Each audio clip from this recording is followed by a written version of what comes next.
یہاں یہ بات بھی واضح طور پر سمجھ لینی چاہیے کہ روایتیں جو کچھ بھی ہیں، یعنی جن کو ہمارے ہاں عام طور پر حدیث کہا جاتا ہے، فنی اصطلاح میں اخبار احاد، روایتیں جو کچھ بھی ہیں وہ بہرحال اطلاقی ہوتی ہیں، اطلاقی نہیں اپلائڈ، یعنی اس میں کیا چیز زیر بحث آتی ہے؟ وہ چیزیں جو رسالت پاک صلی اللہ علیہ وسلم نے سنت کی حیثیت سے جاری کر دیں، وہ چیزیں جن کو قرآن مجید نے بیان کر دیا، ان کی کوئی تفہیم ہو رہی ہے، ان کی کوئی تبیین ہو رہی ہے، کسی موقع پر رسالت پاک صلی اللہ علیہ وسلم نے اس کے کسی استعمال کی طرف توجہ دلا دی ہے، لوگوں کو اس میں اشتغال دیکھ کے اس کے بارے میں کوئی ممانعت کی بات یا اس کے بارے میں کوئی تنبیہ کی بات کر دی ہے، تو یہ سب کی سب اطلاقی ہوتی ہیں۔ ٹھیک، یعنی ان سے ایسا نہیں ہوتا کہ کسی چیز کی حرمت ابتداً ثابت کی جائے، یہی متعین کرنا پڑتا ہے کہ یہ کس اصول پر آئی ہیں، ان کے پس منظر میں کیا ہے، قرآن و سنت میں ان کی بنیاد کیا ہے، ان چیزوں کو ملحوظ رکھ کے ان کو پڑھا بھی جاتا ہے، ان کو سمجھا بھی جاتا ہے۔ ٹھیک، تو میں نے عرض کیا کہ استعمال کے جو واقع ہیں، جس طرح کہ میں نے شاعری کی مثال دی تھی کہ قرآن مجید نے دیکھیے کتنی شدید مذمت کر دی ہے شعراء کے بارے میں۔ سورہ شعراء میں سے جو کچھ میں نے پڑھ کے سنایا تھا وہ آپ اندازہ کر لیجئے کہ کس قدر سخت الفاظ میں ہے، لیکن کسی نے کبھی اس سے یہ استدلال نہیں کیا کہ اب شاعری ممنوع ہو گئی ہے۔ تو شاعری ممنوع نہیں ہے، موسیقی ممنوع نہیں ہے، غنا ممنوع نہیں ہے، تصویر کشی ممنوع نہیں ہے، اداکاری ممنوع نہیں ہے، جتنے بھی فنون لطیفہ ہیں اصلاً قرآن مجید میں نہ ان کے بارے میں کوئی بات کہی گئی ہے، نہ رسالت میں آپ صلی اللہ علیہ وسلم نے اس سلسلے میں کوئی سنت جاری کی ہے۔ روایتوں میں اب جو کچھ بھی آئے گا وہ استعمال کے مختلف مواقع ہوں گے جن پر کوئی تبصرہ ہو جائے گا، جن میں کوئی صحابی اپنا نقطہ نظر بیان کر دے گا، جس میں رسالت میں آپ صلی اللہ علیہ وسلم کچھ فرمائیں گے، یعنی یہ سب کی سب چیزیں اسی دائرے کی چیزیں ہوں گی۔ اس میں آپ دیکھیں گے کہ مذمت کی چیزیں بھی آ جائیں گی، اس میں اباحت کے مواقع بھی آ جائیں گے، اس میں ترغیب کے مواقع بھی ہوں گے، اور اس میں تحسین کے مواقع بھی ہوں گے۔ ٹھیک، تو ان کو ہم اسی ترتیب کے ساتھ سامنے رکھتے جائیں گے۔ اس سے پہلے آپ یہ جانتے ہیں کہ ایک روایت میں پڑھ کے سنا چکا ہوں، 26 کے قریب یہ روایتیں ہیں۔ میں نے یہ عرض کر دیا تھا کہ ان کے انتخاب کی بنیاد کیا ہے؟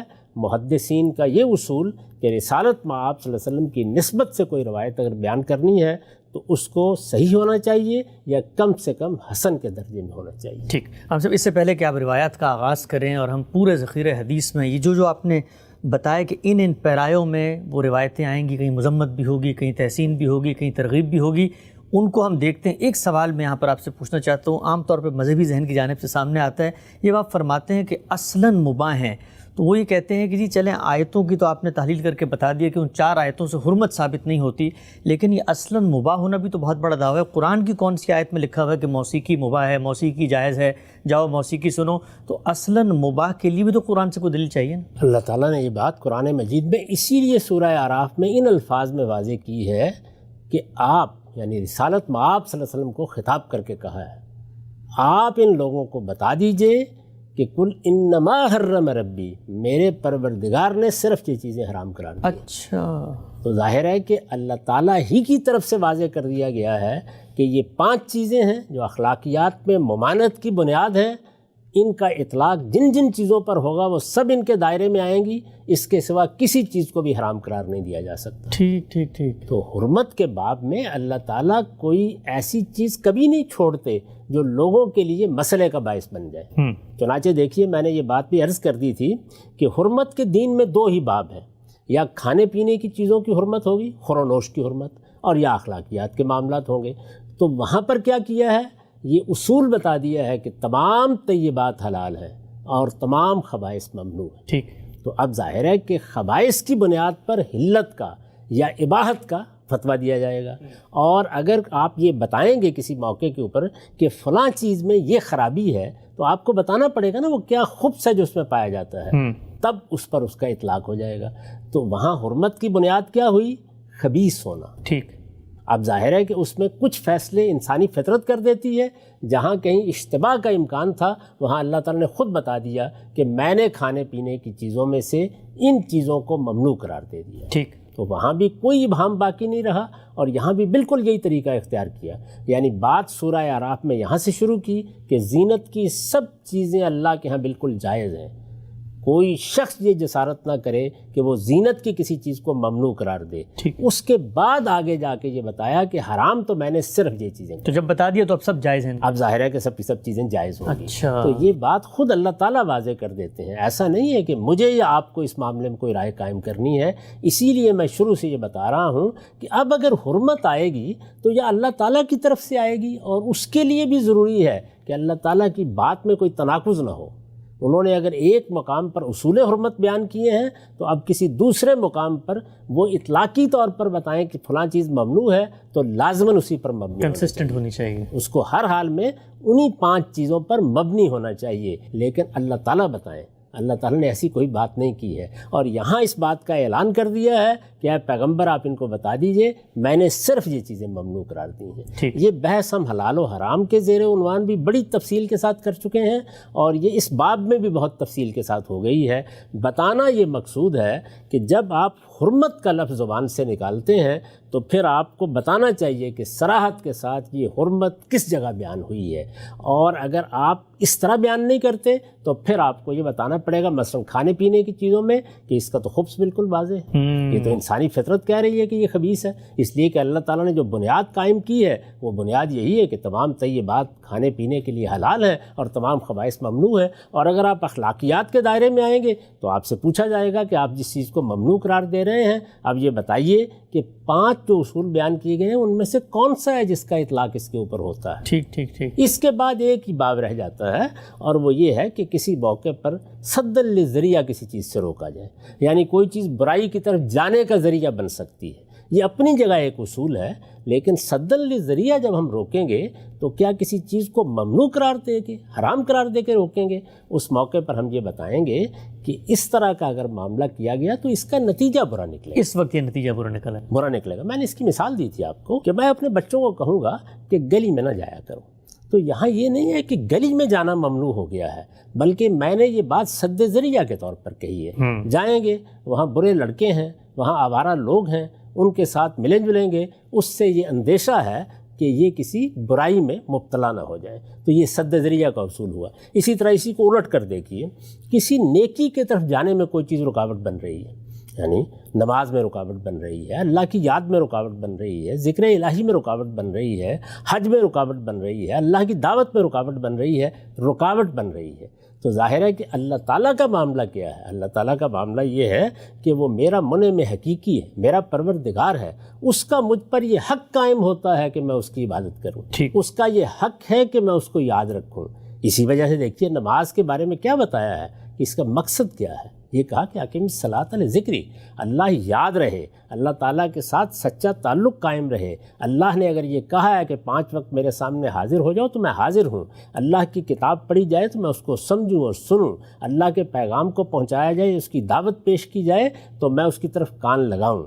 یہ اللہ کا حق ہے مجھ پر. جس وقت کوئی چیز اس میں رکاوٹ بن رہی ہوتی ہے تو ظاہر ہے کہ وہ اس حق کے اطلاف کا باعث بنتی ہے, اس سے بھی روکا جاتا ہے. تو یہ حرمت کی بنیادیں لازماً واضح کرنی پڑتی ہیں. اس کے بغیر نہ کسی چیز کی اباحت پر گفتگو کی جا سکتی ہے, نہ کسی چیز کی حرمت پر گفتگو کی جا سکتی ہے. تو یہ میں نے اس لیے یہ ساری بات آپ سے عرض کی کہ اب چونکہ ہم روایات میں داخل ہو رہے ہیں تو وہاں ظاہر ہے کہ اطلاقات زیر بحث آئیں گے, یعنی چیزوں کو اپلائی ہوتے ہوئے آپ دیکھیں گے. کہیں کسی معاملے پر, کسی فعل پر, کسی ایسے معاملے میں جہاں رسالت مآب صلی اللہ علیہ وسلم کچھ کر رہے ہیں یا صحابہ کو کسی چیز کے بارے میں توجہ دلا رہے ہیں, اس طرح کے مواقع زیر بحث آئیں گے. تو میں نے عرض کیا کہ اب آپ یہ دیکھیں گے کہ موسیقی کے بارے میں بعض موقعوں پہ تنبیہ سامنے آئے گی, بعض موقعوں پر مذمت کا اسلوب بھی سامنے آئے گا, بعض موقعوں کے اوپر اس کی اباحت بالکل واضح ہو رہی ہوگی, بعض موقعوں پر اس کی ترغیب دی جا رہی ہوگی, اور بعض موقعوں پر اس کی تحسین کی جا رہی ہوگی. یہ سب چیزیں ہوں گی اس لیے کہ جو بنیادی اصول ہے وہ انہی چیزوں کا تقاضا کرتا ہے کہ یہ کوئی اصلاً ممنوع چیز نہیں ہے, یہ اس کا استعمال ہے. تو استعمال میں چونکہ یہ ساری جہتیں آ جاتی ہیں اس لیے یہ تمام روایتوں میں سامنے بھی ہم سب 2-2-4 کی طرح یہ بات بالکل واضح ہوئی کہ جو عام طور پہ کہا جاتا ہے کہ جی اباحت کی دلیل بھی قرآن مجید سے لا کے دی جائے. بہت ہی آپ نے گہرائی میں اس چیز کو واضح کیا. اب میں چاہتا ہوں بغیر کسی توقف کے ہم آئیں روایات پہ. رسالت مآب صلی اللہ علیہ وسلم سے منسوب وہ صحیح حسن درجے کی کیا روایات ہیں جن میں موسیقی زیر بحث ہے, اور وہ روایتیں کیا کہہ رہی ہیں؟ میں نے یہ عرض کر دیا تھا کہ روایتوں کی جو عربی عبارات ہیں ان کو ہم نہیں پڑھیں گے, میں ترجمہ آپ کے سامنے رکھ دوں گا، اس لیے کہ اس سے بات بہت پھیل جائے گی۔ جہاں جہاں رسالت مآب صلی اللہ علیہ وسلم کی نسبت سے کوئی ایسی بات بیان ہوئی ہے جو موضوع بحث بننی چاہیے، جس کے بارے میں کوئی تعویل تشریح کا مسئلہ پیدا ہو سکتا ہے، وہاں میں اس کے اصل الفاظ بھی آپ کو سنا دوں۔ درست۔ یہ روایت عبداللہ بن عمر رضی اللہ عنہ سے، اور یہ مسند احمد سے لی گئی ہے، اس کا رقم ہے 4535۔ روایت یہ ہے، عبداللہ بن عمر رضی اللہ عنہ کے آزاد کردہ غلام نافع سے روایت ہے کہ ابن عمر نے، یعنی عبداللہ بن عمر رضی اللہ عنہ کے آزاد کردہ غلام نافع سے روایت ہے کہ ابن عمر نے ایک مرتبہ سفر میں کسی چرواہے کی بانسری کی آواز سنی تو اپنی انگلیاں دونوں کانوں میں ڈال لیں۔ بانسری کی آواز سنی، ٹھیک، اپنی انگلیاں دونوں کانوں میں ڈال لیں اور اپنی اونٹنی کے چہرے پر ہاتھ مار کر سواری کو دوسری طرف موڑا اور اپنا راستہ بدل لیا۔ ٹھیک۔ پھر وقفے سے وہ مجھ سے پوچھتے رہے، نافع کیا اب بھی وہی آواز سن رہے ہو؟ نافع کون ہے؟ ان کے آزاد کردہ غلام۔ ٹھیک۔ یہ مسلمان ہیں، بڑی حیثیت ہے ان کی۔ یہ معلوم ہے کہ یہ در حقیقت وہ سند ہے جس کو سلسلۃ الذہب کہا جاتا ہے۔ پھر وقفے سے وہ مجھ سے پوچھتے رہے، نافع کیا اب بھی وہی آواز سن رہے ہو؟ یعنی بانسری کی آواز سنی، اپنی انگلیاں کانوں میں ڈال لی، سواری کا رخ موڑ لیا اور اپنے آزاد کردہ غلام سے یہ پوچھ رہے ہیں کیا اب بھی وہی آواز سن رہے ہو؟ میں جب ہاں میں جواب دیتا تو وہ چلتے رہتے، یہاں تک کہ جب آواز بند ہو گئی اور میں نے کہا نہیں اب کوئی آواز نہیں آ رہی تو انہوں نے اپنے ہاتھ کانوں سے ہٹا لیے۔ نافع نے جب کہا کہ اب کوئی آواز نہیں آ رہی، نافع نے جب کہا کہ اب کوئی آواز نہیں آ رہی تو انہوں نے اپنے ہاتھ کانوں سے ہٹا لیے اور سواری کو دوبارہ اسی راستے پر لے آئے۔ اچھا، یعنی انہوں نے اپنی انگلیاں بھی کانوں میں ڈال لی تھیں اور سواری کو بھی دوسرے راستے پر لے گئے تھے، تو اب پرانے راستے پر لے آئے جس پر وہ چل رہے تھے۔ پھر فرمایا، نبی صلی اللہ علیہ وسلم نے ایک چرواہے کی بانسری کی آواز سنی تو میں نے آپ کو اسی طرح کرتے دیکھا تھا۔ یعنی کیا کرتے دیکھا تھا کہ نبی صلی اللہ علیہ وسلم نے بھی عبداللہ بن عمر سے یہ کہا تھا کہ تم ذرا خیال رکھنا، اور خود کانوں میں انگلیاں ڈال لی تھی، ٹھیک، اور اسی طرح سواری کا راستہ الگ کر لیا تھا۔ چنانچہ انہوں نے یہ کہا کہ جو اس وقت رسالت مآب صلی اللہ علیہ وسلم نے کیا تھا وہ میں کر رہا ہوں، اور جو اس وقت مجھ سے آپ نے فرمایا تھا وہ میں نے تم سے کہا ہے۔ اچھا، یہ بات انہوں نے بیان کی۔ ٹھیک۔ اب ظاہر بات ہے کہ اس میں ایک آدمی بادن نظر میں یہ محسوس کرتا ہے کہ بانسری آلات میں سے، آلات موسیقی میں سے ہے۔ رسالت مآب صلی اللہ علیہ وسلم نے اپنی انگلیاں اگر کانوں میں ڈال لی ہیں تو یہی ہے نا کہ بانسری کی آواز نہیں سننی چاہیے۔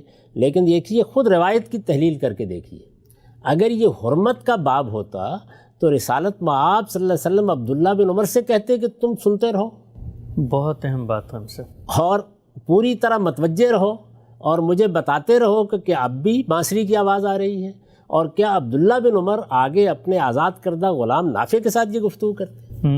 یعنی حرمت کا معاملہ تو یہ تھا کہ اس جگہ خود بھی سننے سے اجتناب کیا جاتا اور ان سے بھی کہا جاتا، کیونکہ بھائیوں کو بھی حرام سے بچانا ہے، سب کو، یعنی حرمت کا معاملہ تو یہی ہوگا نا۔ تو اس وجہ سے جب کبھی اس طرح کی کوئی چیز آ جائے، اس میں واقعات ہوتے ہیں، ان کا پس منظر نہیں بیان ہوتا، بعض اوقات پوری بات بھی نقل نہیں ہوتی، ایک واقعہ جو ہمارے سامنے آ گیا ہے، اب جو چیزیں ہم بطور اصول سمجھ چکے ہیں ان کو سامنے رکھ کر دیکھیں گے کہ کیا معاملہ ہوا ہوگا۔ ٹھیک، یہ بات ہر شخص جانتا ہے کہ رسالت مآب صلی اللہ علیہ وسلم جب کبھی سفر کرتے تھے تو سفر کے دوران میں نماز با جماعت تو اتر کر ہو جاتی تھی، لیکن جب آپ نماز پڑھ چکتے یا صحابہ کرام کو پڑھا دیتے تو اس کے بعد اگر اپنی سواری پر تشریف فرما ہوتے تو بارہا قرآن مجید کی تلاوت کر رہے ہوتے تھے، اچھا، اللہ کو یاد کر رہے ہوتے تھے، تسبیح و تحمید ہو رہی ہوتی تھی، یعنی ذکر و فکر کا جو شغل ہے وہ جاری ہوتا تھا۔ اس طرح تلاوت قرآن مجید، یعنی اس کی بہت سی چیزیں آپ کو روایات کے اندر مل جائیں گی۔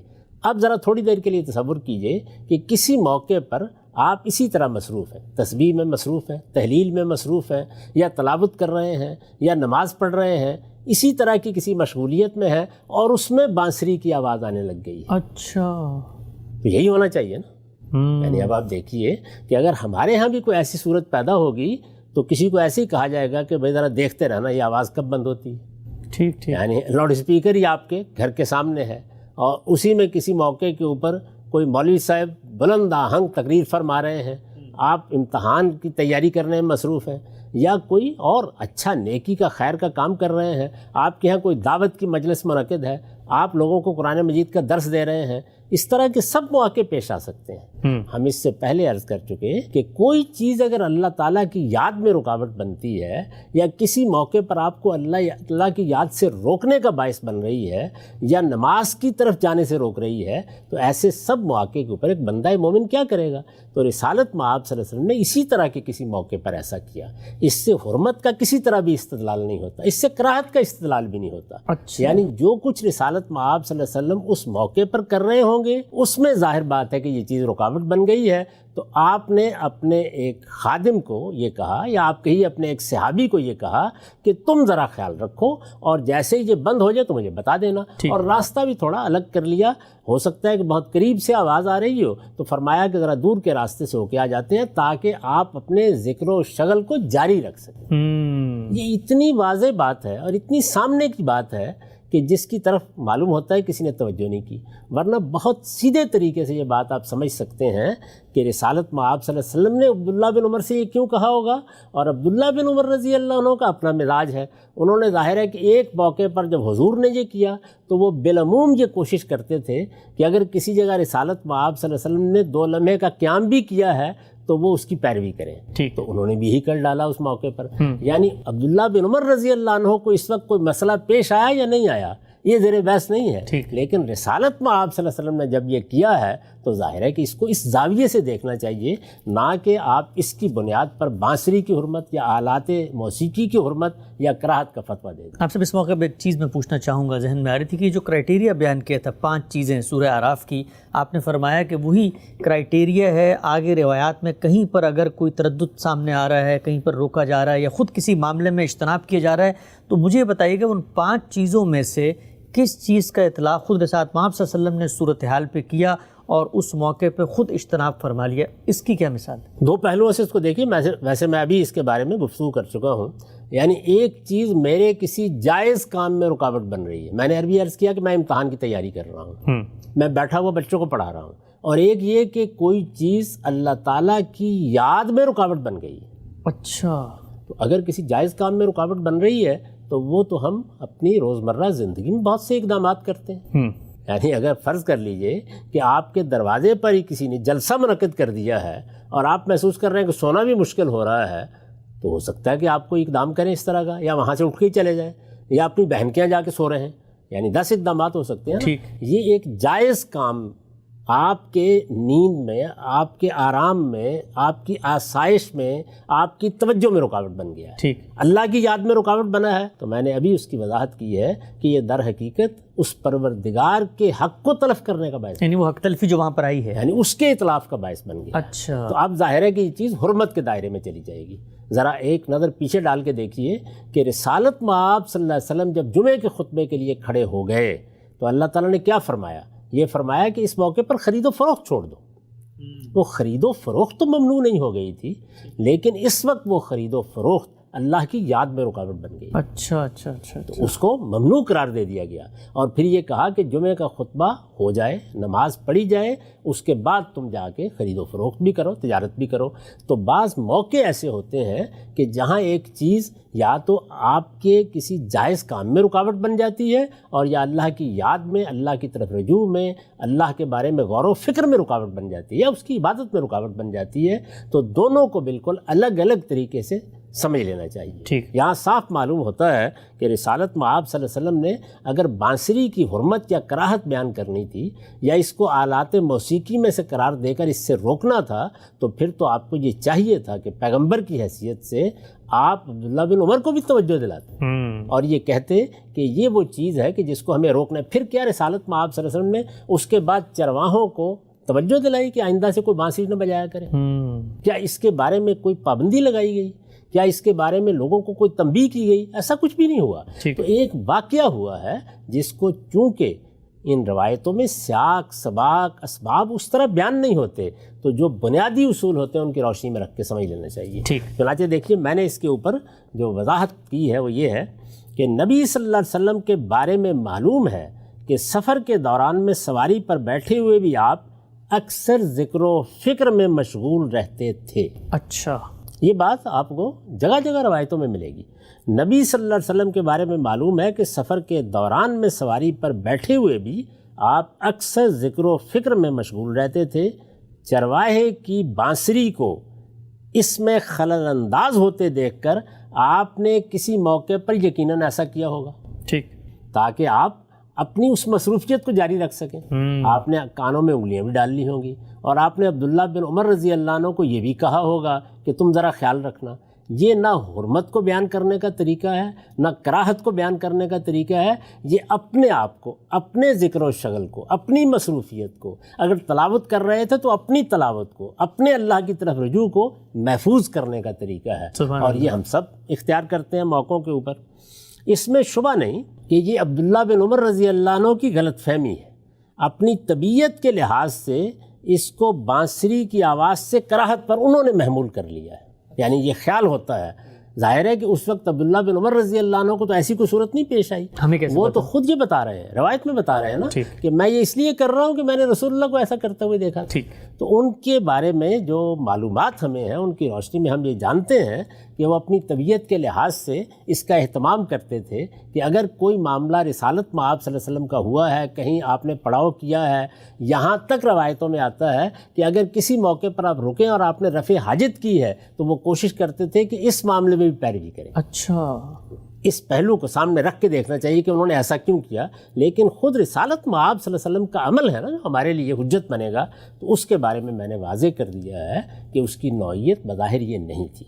چنانچہ آگے کی روایتوں سے واضح ہو جائے گا، یعنی صرف اتنی بات ہی نہیں ہے کہ یہ چیز ہم یہاں قیاس کر رہے ہیں، چنانچہ آگے کی روایتوں سے واضح ہو جائے گا کہ بعض موقعوں پر آپ کے سامنے ساز بجائے جاتے رہے اور آپ نے ہرگز اپنی انگلیاں کانوں میں نہیں ڈالی، یعنی آپ نے نہ ان سازوں کو سن کر اپنی انگلیاں کانوں میں ڈالی، نہ پاس بیٹھے ہوئے لوگوں سے کہا کہ اپنی انگلیاں کانوں میں ڈال لو، نہ کبھی بانسری پر یا کسی اور ساز کے اوپر کوئی پابندی کی بات کی، نہ لوگوں سے کبھی یہ کہا کہ جہاں جہاں لوگ بانسری بجاتے ہیں سب چرواہوں تک یہ بات پہنچا دو کہ آئندہ وہ اس سے اجتناب کیا کرے۔ ان میں سے کچھ بھی نہیں، یعنی رسول اللہ یہ ایک انفرادی واقعہ ہے جو ہوا ہے، اس کو صحیح جگہ پہ رکھ کے دیکھنا چاہیے، جس طرح کہ میں نے آپ کے سامنے اس کی وضاحت کر دی ہے کہ یہ سامنے کی بات ہے، اس طرف توجہ کرنی چاہیے کہ آپ یقیناً ذکر و شغل میں مصروف ہوں گے، تسبیح کر رہے ہوں گے، تحلیل کر رہے ہوں گے، اس موقع کے اوپر یہ آواز رکاوٹ بنی ہے اور آپ نے کوئی کراہت پر یا حرمت پر تبصرہ کرنے کی بجائے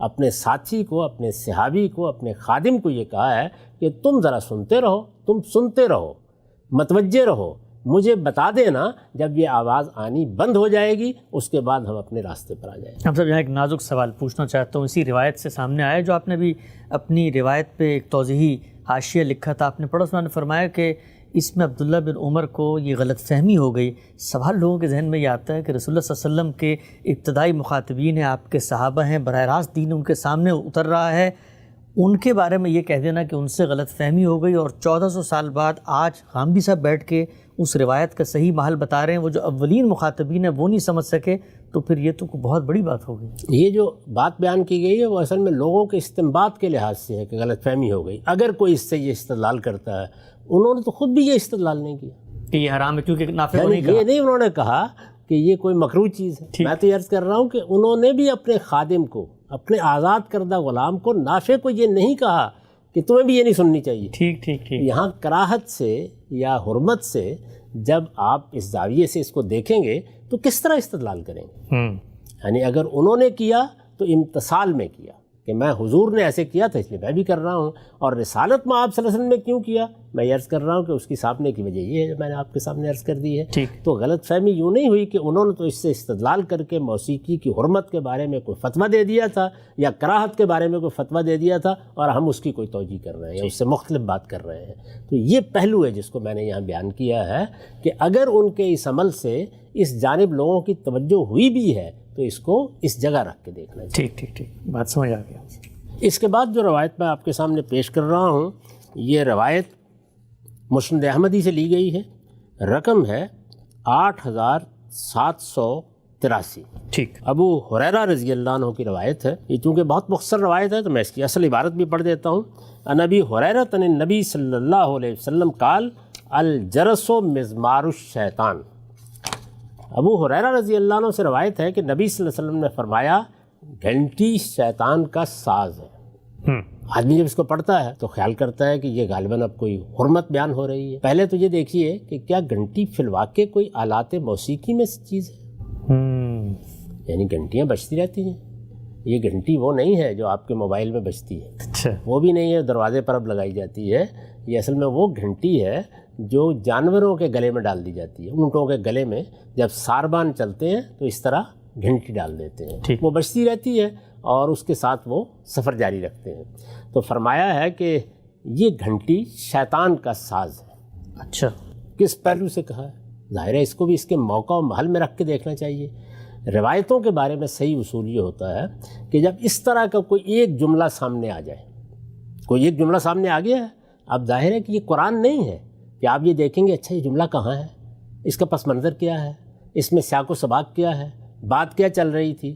یہاں کچھ دوسرے اصول ہیں جن کو سامنے رکھ کر یہ دیکھنا پڑتا ہے کہ یہ کیا بات ہے۔ ٹھیک، میں اس کی کئی مرتبہ مثال دے چکا ہوں کہ مسند احمد میں پڑھتے ہوئے آپ کے سامنے یہ روایت آ جاتی ہے کہ رات کے وقت لوگ دیا بجھا کے سویا کریں۔ تو اب بظاہر آپ یہ محسوس کرتے ہیں کہ یہ کوئی دینی حکم ہے، لوگ پابند ہو گئے ہیں اس بات کے۔ یہ رسالت مآب صلی اللہ علیہ وسلم نے لوگوں کو اللہ کی طرف سے کوئی بات بتا دی ہے۔ کیا اب مائیں ہیں تو ان کو بچوں کو دودھ بھی پلانا ہوتا ہے، اٹھنا بھی ہوتا ہے، تو وہ کوئی بتی جلا کے نہیں سو سکتی، شمع جلا کے نہیں سو سکتی؟ یہ سوال پیدا ہوتا ہے نا۔ آپ جب تتبع کرتے ہیں آگے تو معلوم ہو جاتا ہے کہ اصل بات کیا تھی۔ چنانچہ خود روایتوں سے یہ بات واضح ہو جاتی ہے کہ رسالت مآب صلی اللہ علیہ وسلم نے ایک اور موقع کے اوپر اس کی وضاحت فرمائی ہے، اور ظاہر ہے کہ اس موقع پر بھی وہ پوری بات کہی گئی ہوگی، لیکن راوی حضرات اس کو اس طریقے سے بیان کر دیتے ہیں۔ تو اس موقع پر رسالت مآب صلی اللہ علیہ وسلم نے وضاحت فرما دی تھی کہ تم جب دیا جلتا ہوا چھوڑ دیتے ہو رات کو تو ایسا ہو سکتا ہے کہ کوئی چوہیا آئے اور وہ فتیلہ منہ میں لے کے خیمے کو آگ لگا دے یا گھر کو آگ لگا دے۔ تو ظاہر ہے کہ یہ اس نوعیت کی ایک ہدایت تھی، اس کا دین سے، مذہب سے، اخلاقیات سے کوئی تعلق نہیں تھا۔ بات واضح ہو جاتی ہے۔ اسی طریقے سے جب آپ نے یہ جملہ پڑھا کہ گھنٹی شیطان کا ساز ہے تو دیکھنا چاہیے نا کہ اس کا کیا موقع ہے، کیا محل ہے، کیونکہ گھنٹی کوئی آلات موسیقی میں سے چیز نہیں ہے۔ اب آپ یہ دیکھیں گے کہ کیا دوسری روایتوں میں اس سلسلے میں کوئی بات بیان ہوئی ہے۔ چنانچہ میں آپ کے سامنے کچھ روایتیں رکھتا ہوں اس باب میں۔ یہ روایت ابو ہریرہ رضی اللہ عنہ کی ہے، یعنی اس سے پہلے جو روایت ہم نے پڑھی جس میں یہ بیان کیا گیا ہے کہ گھنٹی شیطان کا ساز ہے، وہ بھی ابو ہریرہ ہی سے ہے۔ یہ روایت بھی ابو ہریرہ ہی سے ہے اور یہ بھی مسند احمد سے لی گئی ہے۔ اس کا رقم ہے 7566۔ ٹھیک، اس کے الفاظ کیا ہیں؟ ابو ہریرہ رضی اللہ عنہ کا بیان ہے کہ رسول اللہ صلی اللہ علیہ وسلم نے فرمایا جس قافلے میں کتا یا گھنٹی ہو فرشتے اس کے ہمراہ نہیں ہوتے۔ اچھا، اسی مضمون کی ایک اور روایت سن لیجئے۔ یہ روایت مسند ابن جاد میں بھی ہے، ہم نے اس کو السنن الکبریٰ سے لیا ہے، نسائی کی السنن الکبریٰ، اور وہاں اس کا رقم ہے 9483۔ روایت یہ ہے کہ ام سلمہ رضی اللہ عنہ کہتی ہیں میں نے رسول اللہ صلی اللہ علیہ وسلم کو سنا کہ آپ نے فرمایا جس گھر میں گھنٹی ہو فرشتے اس میں داخل نہیں ہوتے اور جس قافلے میں گھنٹی ہو وہ اس کے ہمراہ بھی نہیں ہوتے۔ اچھا، تو اب یہ معلوم ہوا کہ کوئی اور مسئلہ ہے جو یہاں زیر بحث ہے، یہ موسیقی نہیں ہے جو یہاں زیر بحث آ گئی ہے، یہ آلات موسیقی کا مسئلہ نہیں ہے جس پر یہ روایتیں گفتگو کر رہی ہیں، کوئی اور مسئلہ زیر بحث آ گیا ہے۔ تو میں آپ کو یہ بتاتا ہوں کہ اس کی نوعیت کیا ہے۔ ٹھیک، اس سے پہلے میں یہ عرض کر چکا بانسری کے معاملے میں کہ رسالت مآب صلی اللہ علیہ وسلم کے گھر میں، رسالت مآب صلی اللہ علیہ وسلم کے سفروں میں، آپ کے سریوں میں، آپ کے غزوات میں جب بھی کبھی سفر ہوتا تھا تو ایک تو وہ پہلو ہے جو ہم نے ابھی سمجھا کہ خود رسالت مآب صلی اللہ علیہ وسلم اونٹ پر بیٹھے ہوئے سفر کرتے ہوئے ذکر فکر بھی کرتے تھے۔ ابھی ہم نے یہ بات سمجھی کہ آپ تلاوت بھی کرتے تھے، آپ نماز بھی پڑھتے تھے، یہ آپ کی مشغولیت۔ قرآن مجید سے بھی یہ بات معلوم ہوتی ہے اور روایتوں سے بھی معلوم ہوتی ہے کہ فرشتے بھی ہم رکاب ہوتے تھے۔ اچھا، یعنی اللہ کے فرشتے، ظاہر ہے اللہ کا آخری پیغمبر زمین پر ہے، ان کا گھر میں بھی آنا جانا ہوتا تھا. بہت روایتوں میں یہ ذکر ہوا ہے کہ جبریل اکثر آتے رہتے تھے, رسالت مآب صلی اللہ علیہ وسلم انتظار بھی کرتے تھے. ایک موقع پر کتوں کے معاملے میں یہی مسئلہ پیش آ گیا. یعنی فرشتے, ظاہر ہے کہ کوئی بزرگ آپ کے گھر میں آ رہا ہے, آپ کی کوئی محبوب ہستی آپ کے گھر میں آ رہی ہے, تو اس کے کیا مسائل ہیں, وہ کس چیز کو پسند کرتے ہیں, کس چیز کو ناپسند کرتے ہیں, کیا چیز ان کی طبع نازک پہ گراں گزر سکتی ہے, آپ ان چیزوں کا خیال رکھتے ہیں نا. جی. تو فرشتوں کا آنا جانا گھر میں بھی ہوتا تھا اور فرشتوں کا آنا جانا آپ کے قافلوں میں بھی رہتا تھا, بلکہ وہ ساتھ چلتے تھے, ہم رکاب ہوتے تھے. یہ چیزیں دوسری روایات سے معلوم ہو جاتی ہیں. فرشتوں کے بارے میں خود قرآن مجید نے کیا بیان کیا؟ قرآن مجید نے یہ بیان کیا کہ جب اللہ تعالیٰ نے اپنی یہ اسکیم ان کے سامنے رکھی کہ میں زمین میں ایک ایسی مخلوق بنانے والا ہوں جس کو میں اختیار بھی دوں گا اور اقتدار بھی دوں گا, تو انہوں نے فوراً سوال کیا کہ اگر آپ اختیار بھی دیں گے اور اقتدار بھی دیں گے تو پھر تو فساد برپا ہو جائے گا, خون بہے گا. اس کے ساتھ انہوں نے اپنے بارے میں ایک بات کہی. انہوں نے یہ کہا نحن نسبح بحمدک ونقدس لک, ہمارا تو شب و روز کا شغل یہ ہے کہ ہم اللہ کی تسبیح و تقدیس کرتے رہتے ہیں, ہم آپ کی تسبیح و تقدیس کرتے رہتے ہیں. یعنی فرشتے ہماری طرح نہیں ہے کہ ہم نے کھانا بھی کھانا ہے, ہم نے کہیں باہر بھی جانا ہے, ہم نے کاروبار بھی کرنا ہے, ہم نے اپنے کاروبار کے منصوبے بھی بنانے ہیں, ہم نے ملازمت بھی کرنی ہے, ہم نے گھر والوں کے ساتھ بیٹھ کر گپ شپ بھی کرنی ہے, ہم نے بچوں سے بھی کھیلنا ہے. ظاہر ہے ان کی یہ مشغولیتیں نہیں ہیں. ان کی شب و روز کی مشغولیت کیا ہے؟ تسبیح و تقدیس. وہ قافلے میں جا رہے ہوں گے تو ظاہر ہے اسی میں مشغول ہوں گے. رسالت مآب صلی اللہ علیہ وسلم کے پاس آئیں گے تو اگر وہ فارغ ہوں گے تو یہی کر رہے ہوں گے. تو ایک یہ پہلو. دوسرا خود رسول اللہ کی اپنی شخصیت, ظاہر ہے کہ پیغمبر کی اپنی شخصیت میں بھی فرشتوں کا عکس ہوتا ہے. تو رسول اللہ بھی یہی کرتے تھے. یعنی جب موقع ملتا تو آپ اللہ کو یاد کرتے, جب موقع ملتا تو تلاوت قرآن مجید کرتے, جب موقع ملتا تو نوافل میں مصروف ہوتے. خود رسالت مآب صلی اللہ علیہ وسلم کی بھی اس میں ظاہر ہے کہ گھنٹی بھی رکاوٹ بنتی ہے اور کتا بھی رکاوٹ بن جاتا ہے. اچھا, یعنی یہ ایک نیکی اور خیر کا عمل ہے, اور دوسری جانب فرشتوں کے معمولات ہیں, رکاوٹ بن جاتے ہیں. اس طرح کے کسی موقع کے اوپر آپ نے یہ جملہ بولا ہو. کتا کیسے بنتا ہے؟ ہم سے بھونکتا ہے وہ. ظاہر بھونکتا ہے. ٹھیک. میں آپ کو اس کے اوپر جو میں نے نوٹ لکھے ہیں وہ اب ایک ترتیب کے ساتھ سنا دیتا ہوں, اس سے خود واضح ہو جائے گا کہ اس کی نوعیت کیا ہے. پہلی روایت جو ہم نے پڑھی اس میں یہ تھا کہ گھنٹی شیطان کا ساز ہے. میں نے اس پر لکھا ہے کہ آگے اور پیچھے کی روایتیں پیش نظر ہوں. یہ وہی روایتیں ہیں جو میں نے آپ کو پڑھ کے سنا دی. ٹھیک. آگے اور پیچھے کی روایتیں پیش نظر ہوں تو یہ سمجھنے میں دقت نہیں ہوتی کہ یہ غالباً اسی موقع پر فرمایا ہے جب قافلے میں مسلسل بجتی ہوئی گھنٹیوں کی آواز کسی وقت آپ کے ذکر و فکر اور تسبیح و تحلیل میں خلل انداز ہوئی. راوی نے اسے علی الاطلاق بیان کر دیا. ٹھیک. یعنی جو قیامت راوی حضرات ڈھاتے ہیں وہ یہی ہے کہ موقع کیا ہے, سیاق کیا ہے, بات کا محل کیا تھا, وہ اس کو نظر انداز کر دیتے ہیں اور ایک جملہ جو ان کو یاد رہ گیا وہ بیان کر دیتے ہیں.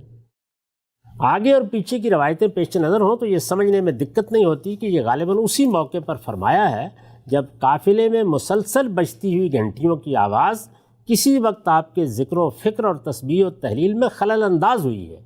راوی نے اسے علی الاطلاق بیان کر دیا ہے, یعنی یہ پس منظر بتائے بغیر بیان کر دیا ہے. لیکن اس فن کے ناقدین جانتے ہیں. کون سا فن؟ حدیث کا فن, اخبار احاد کو سمجھنے, جانچنے اور پرکھنے کا فن. لیکن اس فن کے ناقدین جانتے ہیں کہ روایتوں میں اس نوعیت کے تصرفات بالعموم ہو جاتے ہیں, ان پر متنبع رہنا چاہیے. یعنی اس طرح کی چیزیں جو ہیں ان کو ہمیشہ پیش نظر رکھنا چاہیے, کیونکہ راوی حضرات پس منظر کو بیان نہیں کرتے, معاملے کی نوعیت کو بیان نہیں کرتے, یہ نہیں بتاتے کہ کس موقع پر کہاں کس محل میں یہ بات کہی گئی تھی.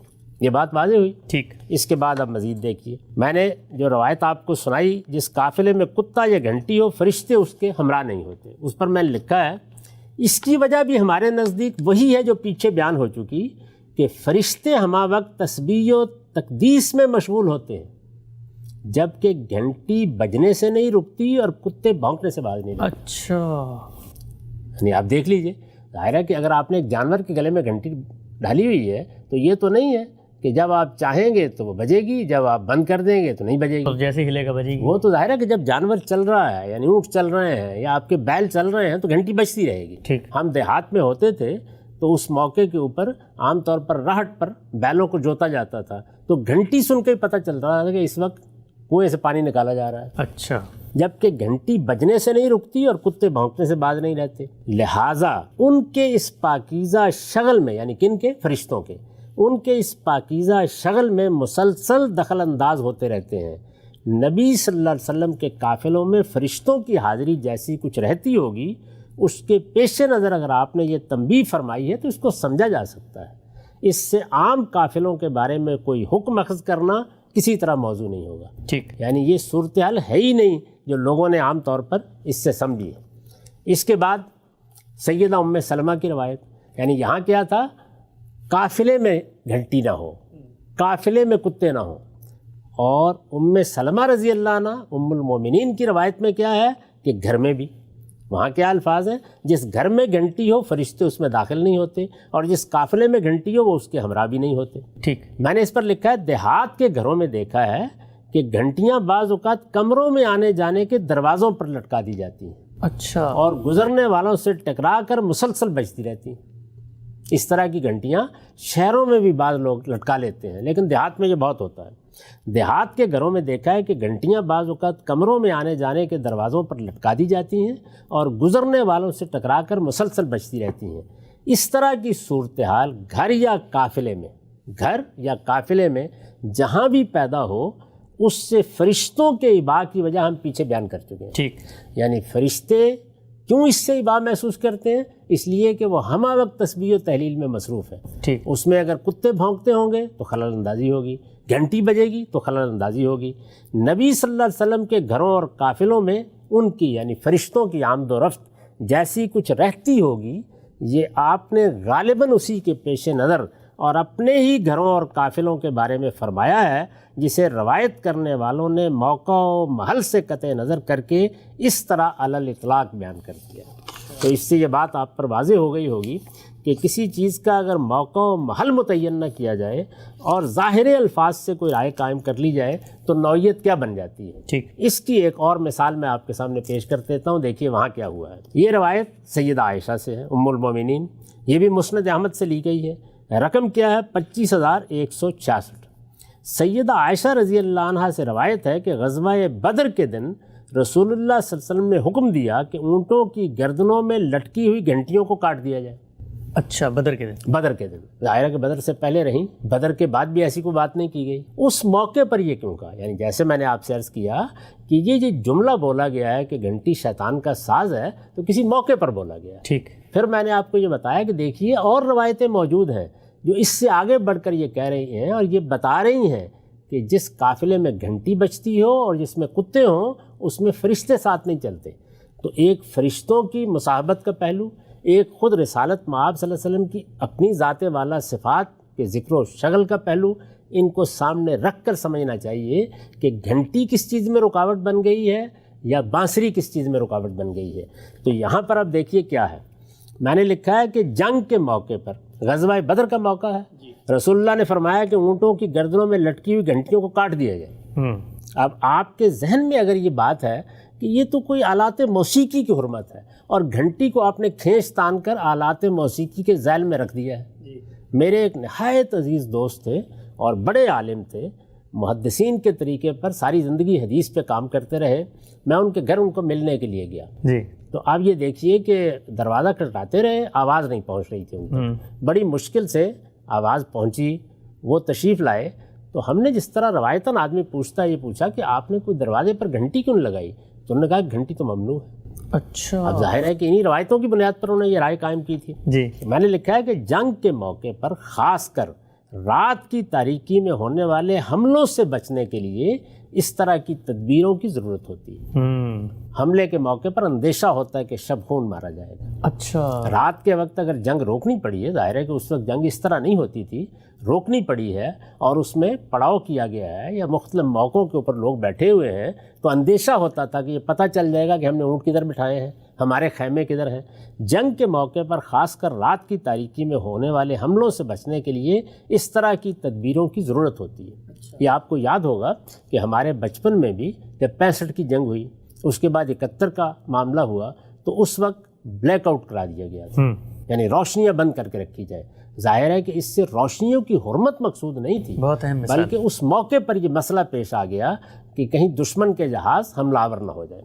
جنگ کے موقع پر خاص کر رات کی تاریکی میں ہونے والے حملوں سے بچنے کے لیے اس طرح کی تدبیروں کی ضرورت ہوتی ہے تاکہ دشمن لشکر کے پڑاؤ کی طرف راستہ نہ پا سکے. بدر کے موقع پر فرشتوں کی ایک بڑی جماعت بھی مسلمانوں کی نصرت کے لیے موجود رہی تھی. خود بتایا قرآن نے، قرآن مجید نے بتایا، یہ بتایا ہے کہ 3000 کے 5000 فرشتے موجود ہوں گے. بدر کے موقع پر فرشتوں کی ایک بڑی جماعت بھی مسلمانوں کی نصرت کے لیے موجود رہی تھی. یعنی ایک پہلو وہی کہ کہیں لشکر کی طرف راستہ نہ پالیں لوگ، دوسرا یہ کہ خود فرشتے بھی موجود ہیں. نبی صلی اللہ علیہ وسلم نے ہو سکتا ہے کہ ان کی رعایت سے یہ ہدایت فرمائی ہو، جیسے کہ آگے کی روایتوں میں بیان ہوا ہے جو ہم پڑھ چکے ہیں اس سے پہلے. اسے علی الاطلاق گھنٹیوں کی حرمت یا کراہت کا حکم نہیں سمجھنا چاہیے جس طرح کے عام طور پر سمجھا گیا. ہم سب موسیقی کی حرمت کے حوالے سے جو روایات پیش کی جاتی ہیں اس کو ایک ترتیب سے ہم آپ سے جان رہے ہیں. کل روایات آپ نے فرمایا تھا 26 ہیں، چند روایات زیر بحث ہیں. ان سے بالعموم علماء استدلال کرتے ہیں کہ ان میں تو موسیقی کی مذمت کا پہلو زیر بحث ہے، ان کا مقام، ان کا محل، ان کا پس منظر، کیا سیاق ہے جن میں وہ زیر بحث ہیں. بڑی تفصیل سے آپ نے بتایا اور خود تمام روایات کے استقصاء سے اس نقطہ نظر جس کی آپ تائید کر رہے ہیں اس کو پیش کیا. موقع یہاں پر ہے کہ میں آپ سے پوچھوں کہ بعض روایات ایسی بھی ہیں کہ جن میں یہ کہا جاتا ہے کہ یستحلون، ان لوگوں نے ان معازف کو، آلات موسیقی کو حلال کر لیا ہے. ان روایتوں سے بھی حرمت پہ استدلال کیا جاتا ہے. وہ روایتیں کیا بیان کر رہی ہیں؟ اور پھر سب سے اہم بات کہ جو آپ نے ایک بہت بڑا دعویٰ کیا کہ خود موسیقی کی تحسین اور بسا اوقات ترغیب کی بات بھی روایتوں میں سامنے آتی ہے، وہ روایات کون سی ہیں، ان میں کیا چیز زیر بحث ہے، سب کچھ جانیں گے. وقت ہمارے یہاں پہ ختم ہوتا ہے، انشاءاللہ دوبارہ حاضر خدمت ہوں گے. اب تک آپ کا بہت شکریہ. بہت شکریہ.